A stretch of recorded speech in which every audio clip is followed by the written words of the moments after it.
ये कहानी है काइतो की, जो अपने स्कूल में एकदम साये जैसा था। कोई उसे पहचानता भी नहीं था और सच कहूँ तो उसे खुद भी इससे कोई फर्क नहीं पड़ता था। लेकिन उसका यही अकेलापन उसकी सबसे बड़ी ताकत बन चुका था। उसकी आंखों में दुनिया की हर छोटी से छोटी डिटेल दर्ज हो जाती थी। फिर एक दिन जब सब कुछ बिल्कुल नॉर्मल चल रहा था, अचानक आसमान में एक पोर्टल खुल गया। बिना किसी चेतावनी के एक झटके में सबको एक दूसरी दुनिया में बुला लिया गया। जब उनकी आंखें खुली तो वो खुद को एक विशाल महल के दरबार में खड़े पाए, जहां चारों तरफ राजा के सिपाही तैनात थे। राजा ने बताया कि वे हीरोज हैं जिन्हें राक्षसी राजा को हराकर इस राज्य को बचाना है। काइतो ने तुरंत राजा की घबराहट और उसके झूठे वादों को पहचान लिया। उसे समझ आ गया कि यहाँ कुछ बहुत बड़ा गड़बड़ है। फिर एक क्रिस्टल बॉल लाई गई जो हर किसी की क्लास और पावर्स दिखाने वाली थी। सबसे पहले सातो की बारी आई और उसे गर्व से हीरो यूनिक क्लास मिला। वो तो सितारा बन गया, सबकी नजरों में छा गया। और फिर काइतो की बारी आई, उसे सबसे कमजोर क्लास दिया गया, सपोर्ट आइटम पोर्टर। सातो ने तुरंत काइतो का मजाक उड़ाना शुरू कर दिया। काइतो ने बाहर से तो कमजोरी का नाटक किया, पर अंदर ही अंदर वो मुस्कुरा रहा था, क्योंकि उसकी असली एसएसएस रैंक शक्ति अभी भी छिपी हुई थी। अगली रात काइतो को पता चला कि हर कमरे में जादुई कैमरे लगे हैं, सब पर नजर रखी जा रही है। उसने अपनी शैडो स्टेप स्किल इस्तेमाल की और चुपचाप महल के बाहर निकल गया। वहां उसने राजा और एक रहस्यमयी राजकुमारी को किसी गुप्त बात पर चर्चा करते सुना। राजकुमारी बता रही थी कि उन्होंने छात्रों पर वफादारी का एक कर्स डाल दिया है, जिससे वे उनके गुलाम बन जाएंगे। काइतो ने अपनी मैना नाइफ तैयार कर ली। वो राजा को वहीं मार देने वाला था, लेकिन वो रुक गया। उसे बदला नहीं चाहिए था, उसे ये जानना था कि वापस अपनी दुनिया कैसे जाना है।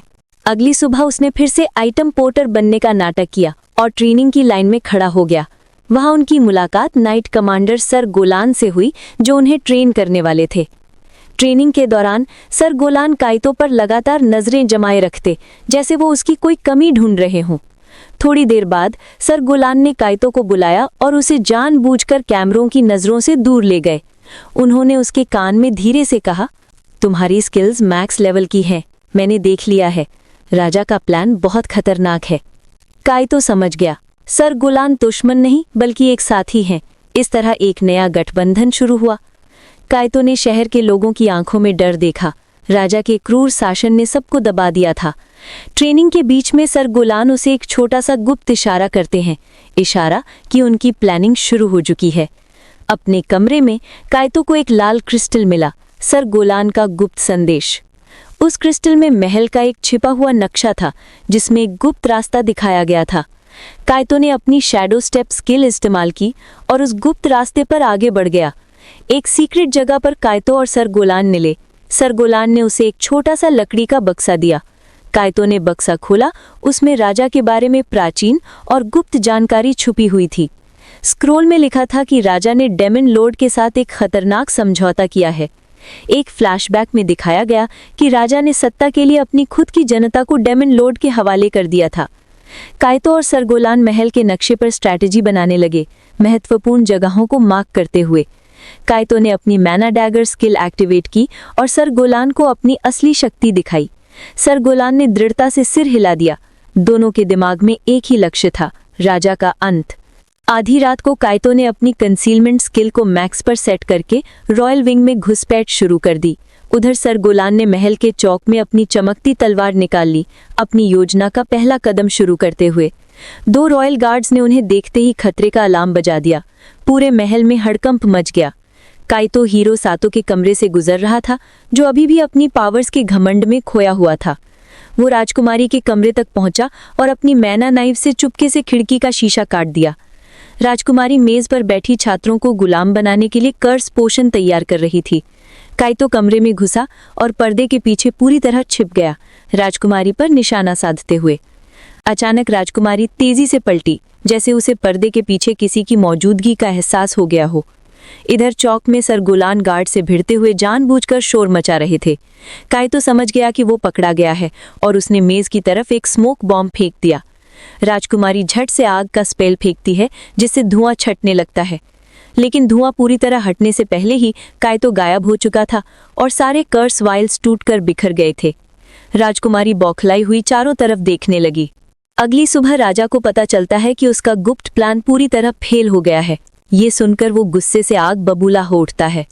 राजकुमारी राजा को बताती है कि ये काम किसी आम इंसान का नहीं बल्कि एक माहिर असैसिन का है। राजा तुरंत अपनी खतरनाक असैसिन स्क्वाड शैडो रेवंस को आदेश देता है कि उस गद्दार को ढूंढकर खत्म कर दिया जाए।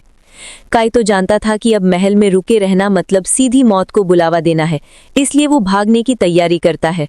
काइतो आखिरी बार सर गोलान से मिलता है, जो उसे महल से बाहर निकलने का नक्शा और कुछ पैसे देकर मदद करते हैं। सर गोलान काइतो से वादा करते हैं कि वो राजा की असली सच्चाई दुनिया के सामने लाएगा। नक्शे के सहारे काइतो महल के नीचे की गंदी सुरंगों से निकलने की कोशिश करता है। आखिरकार काइतो सुरंगों से बाहर निकलकर महल के पीछे मौजूद घने जंगल में पहुंच जाता है। उधर महल में हीरो सातो अपनी ताकत पर पूरा भरोसा दिखाते हुए अभी भी ट्रेनिंग में बिजी है, लेकिन राजा के शैडो रेवंस भी जंगल तक पहुंच चुके हैं और काइतो के निशान ढूंढ रहे हैं। काइतो भागते हुए पीछे अपने असैसिन जाल बिछा देता है ताकि पीछा करने वाले धीमे पड़ जाएं। भागते भागते वो एक विशाल डंजन के मुहाने पर पहुंचता है। यही वो जगह है जहां वो छिप सकता है और भी मजबूत बन सकता है। काइतो उस विशाल और डरावने डंजन के दरवाजे पर खड़ा है, जहां खतरा भी है और ताकत भी। वो अंदर कदम रखते ही दबाव और छिपे हुए खतरों को तुरंत महसूस कर लेता है। अचानक एक तेज शैडोई राक्षस अंधेरे से निकलकर काइतो पर झपटता है, लेकिन काइतो बिजली जैसी गति से उससे बच जाता है। काइतो अपनी मैना डैगर से राक्षस के पंजे रोककर अपनी निपुणता का बढ़िया प्रदर्शन करता है। इसके बाद वो राक्षस के सीने पर जोरदार वार करता है, जिससे वो दीवार से जा टकराता है। काइतो अपना स्टेटस स्क्रीन चेक करता है। Strength +5, agility +10। हर जीत के साथ उसकी ताकत बढ़ रही है। वो अपनी परसेप्शन स्किल से एक छिपा हुआ स्पाइक ट्रैप भी ढूंढ लेता है। उधर डंजन के बाहर राजा के शैडो रेवंस अभी भी बेतहाशा काइतो की तलाश में भटक रहे हैं। काइतो एक जादुई पूल के पास थोड़ा आराम करता है और अपनी ताकत और मैना फिर से हासिल करता है। वो ध्यान लगाकर अपनी शैडो वीवर क्लास की शक्तियों को और विकसित करता है। धीरे धीरे वो एक नई स्किल सीखता है, शैडो फेज, जिससे वो दीवारों के पार जा सकता है। अपनी ट्रेनिंग पूरी करके वो डंजन की हर चुनौती के लिए और भी ज्यादा तैयार हो जाता है। अब काइतो डंजन के दूसरे और भी खतरनाक लेवल में उतरता है। शैडो फेज स्किल की बदौलत वो जानलेवा ट्रैप्स को आसानी से पार कर जाता है। अचानक उसका रास्ता एक विशाल और खतरनाक ऑब्सिडियन गोलम रोक लेता है, डंजन का मिनी बॉस। सीधा लड़ने के बजाय काइतो अपनी फुर्ती का इस्तेमाल करता है और गोलम के विशाल शरीर पर चढ़ जाता है। वो उसकी कमजोर नस ब्लू क्रिस्टल को ढूंढता है और एक ही वार में तोड़ देता है। गोलम टुकड़ों में बिखर जाता है और काइतो सुरक्षित नीचे कूदकर खड़ा हो जाता है। उधर महल में राजा की मदद करने के जुर्म में सर गोलान को काल कोठरी में जंजीरों से बांध दिया गया है। राजा खुद काल कोठरी में आता है और सर गोलान से काइतो की लोकेशन पूछता है, लेकिन सर गोलान कुछ भी बताने से इनकार कर देते हैं और काइतो के प्रति अपनी वफादारी निभाते हैं। गुस्से में राजा उन्हें टॉर्चर की धमकी देता है और अपने शैडो रेवंस को बुलाता है। डंजन में काइतो को एक जादुई बक्सा मिलता है जिसमें शानदार डार्क असैसिन्स आर्मर रखा है। वो तुरंत अपना नया शक्तिशाली असैसिन्स आर्मर पहनकर डंजन के सबसे गहरे स्तर में उतरने के लिए तैयार हो जाता है।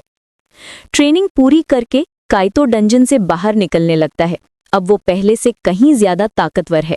महल लौटने से पहले वो अपनी जादुई कवच और पहचान पूरी तरह छिपा देता है। अपनी पहचान बदलकर वो महल की राजनीति से दूर एक छोटे से गांव के पास पहुंच जाता है। उधर महल में राजा और राजकुमारी हीरो सातो की बढ़ती ताकत देखकर खुश है। उन्हें लगता है सब कुछ उनके कंट्रोल में है। सातो अपने अहंकार में अपनी जीत दिखाता फिरता है। उसे अपनी हीरो वाली भूमिका पर पूरा भरोसा है। काइतो एक अंधेरी सराय में बैठकर किसी ऐसे इंसान को ढूंढता है जो उसके लिए सूचनाएं इकट्ठा कर सके। वहां उसकी मुलाकात एक संदिग्ध व्यापारी से होती है जो गुप्त सूचनाओं और काले बाजार की चीजों का डीलर है। वो उसे सोने के ढेर सारे सिक्के देता है ताकि वो उसका भरोसेमंद खुफिया स्रोत बन जाए। व्यापारी उसे गुप्त संदेश देता है कि राजा एक छिपे हुए सैन्य अड्डे पर काम कर रहा है। नक्शे में साफ दिख रहा है कि पहाड़ों के अंदर राजा का एक गुप्त मिलिट्री बेस है। काइतो समझ जाता है कि राजा डीमन लॉर्ड से लड़ने के अलावा कोई बड़ी साजिश प्लान कर रहा है। अब सच्चा असैसिन पूरी तरह तैयार है। वो राजा के साम्राज्य को एक एक करके खत्म करेगा। काइतो गुप्त नक्शे का इस्तेमाल करके पहाड़ों में छिपे राजा के सैन्य अड्डे तक पहुंच जाता है। वो अपनी शैडो फेज स्किल यूज करके मोटी स्टील की दीवारों के आर पार निकल जाता है। काइतो एक विशाल अंडरग्राउंड हैंगर में पहुंचता है, जहां राजा की personal army elite royal guards training कर रही होती है। वो एक इलीट गार्ड को चुपचाप न्यूट्रलाइज कर देता है ताकि कोई अलार्म न बज जाए। इसके बाद काइतो कंट्रोल रूम में घुसकर बेस के मैजिकल सिस्टम में जबरदस्त गड़बड़ी पैदा कर देता है। बेस कमांडर गुस्से से पागल हो जाता है क्योंकि उसे समझ नहीं आता कि सिस्टम फेल कैसे हो गया। काइतो बेस के मुख्य ऊर्जा केंद्र के पास कई मैना बॉम्ब्स लगा देता है। जैसे ही वो बाहर निकलता है, मैना बॉम्ब्स धमाके से फट पड़ते हैं और पूरा बेस हिल जाता है। चारों तरफ अफरा तफरी मच जाती है और कमांडर हालात संभालने की बेजार कोशिश करता रहता है। काइतो बाहर निकल जाता है और उसके पीछे पूरा सैन्य अड्डा ढह जाता है। फिर वो गुप्त रूप से सर गोलान के वफादार साथियों तक राजा की छिपी सेना की जानकारी पहुंचा देता है। असैसिन हल्की मुस्कान देता है। राजा की ताकत जरूर कम हुई है, लेकिन जंग अभी बाकी है। गुप्त अड्डे के तबाह होने की खबर सुनते ही राजा बुरी तरह आग बबूला हो जाता है और महल में तोड़फोड़ शुरू कर देता है। राजकुमारी कहती है कि ये हमलावर अब किंगडम की सीमा के बाहर से ऑपरेट कर रहा है। राजा अपने शैडो रेवंस को काइतो के कवच का एक छोटा सा टुकड़ा दिखाकर उसे ढूंढने का आदेश देता है। दूसरी तरफ काइतो गुप्त सूचना के आधार पर सर गोलान के वफादार साथियों से मिलने जंगल की ओर बढ़ता है। वो एक छिपे कैंप पर पहुंचता है, जहां सादी लेदर आर्मर पहने सतर्क विद्रोही सैनिक पहरा दे रहे होते हैं। काइतो को विद्रोही कमांडर लायरा के सामने ले जाया जाता है। वो इस नकाबपोश अजनबी पर शक करती है। काइतो सर गोलान का गुप्त हाथ का इशारा करता है और लायरा उसे पहचानकर हैरान रह जाती है। जब भरोसा कायम हो जाता है, लायरा काइतो को बढ़ते विद्रोही आंदोलन की योजनाएं बताती है। नक्शा दिखाता है कि विद्रोही सेना धीरे धीरे राजधानी को चारों तरफ से घेर चुकी है।